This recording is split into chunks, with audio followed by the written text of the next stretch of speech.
le ministère russe de la Défense a franchi une étape importante dans le développement des capacités aéronautiques nationales avec la livraison récente des 2 premiers avions d'entraînement UTS-800 de série. Ces appareils vont maintenant être intégrés aux essais en vol, ce qui permettra de les utiliser dans les programmes de formation des pilotes, selon un représentant officiel de JSC, USGA, usine d'aviation civile de l'Oural. L'UTS-800 est conçu pour améliorer l'infrastructure de formation des pilotes russes en se positionnant comme un concurrent de l'entraîneur Yak-152. UTS-800 est un avion d'entraînement à turbopropulseur entièrement national qui a été développé dans le cadre d'une collaboration entre le ministère de l'Industrie et du Commerce et le ministère de la Défense de Russie. Son objectif principal est de faciliter la formation de base au pilotage et la sélection professionnelle. Cette classe d'avion a été notablement absente des établissements d'enseignement supérieur du ministère de la Défense tout au long de l'histoire, y compris à l'époque soviétique et aujourd'hui. Dans le passé, les avions à réaction, notamment les L-29 et L-39, étaient utilisés pour l'initiation et la formation de base des pilotes.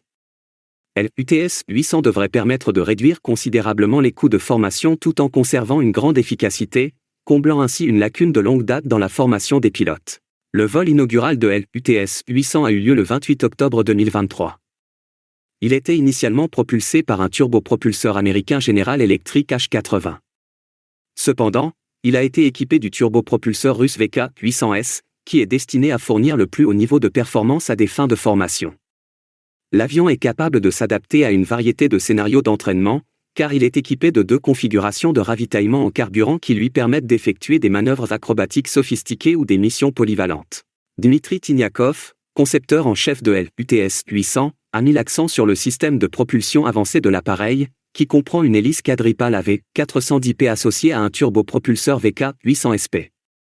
Cette configuration permet d'obtenir une puissance de lancement de 806 chevaux. La sécurité est également une priorité absolue dans la conception de l'UTS-800. Il est équipé d'un système d'extinction d'incendie dans le compartiment moteur qui permet non seulement d'éteindre les incendies, mais aussi de signaler les incendies potentiels dans d'autres zones de l'avion. En termes de spécifications, l'UTS-800 présente des performances remarquables, notamment une vitesse maximale de 510 km/h, une vitesse de croisière de 350 km/h et un rayon d'action de 1500 km. En outre, il est capable de monter à une vitesse de 600 mètres par minute et d'atteindre un plafond de service de 8000 mètres. Cet avion est spécialement conçu pour répondre aux normes modernes de formation des pilotes et peut accueillir un équipage de 2 personnes. La livraison du premier avion de série UTS-800 constitue une étape importante dans le développement des capacités de l'aviation militaire russe. Le ministère russe de la Défense a l'intention d'accroître l'efficacité et la rentabilité de la production de pilotes bien formés en incorporant ce nouvel entraîneur dans son système de formation des pilotes. L'UTS-800 est en passe de devenir un élément essentiel de la formation et de l'entraînement des pilotes russes pour l'aviation opérationnelle et tactique, grâce à la combinaison de sa flexibilité opérationnelle, de ses caractéristiques de sécurité et de sa technologie de pointe. Maintenant, pensez-vous que le nombre total d'avions d'entraînement sera inférieur car la commande sera répartie entre le Yak-152 et l'UTS-800? Dites-le nous dans les commentaires. N'hésitez pas à aimer et à partager nos vidéos et à vous abonner à notre chaîne.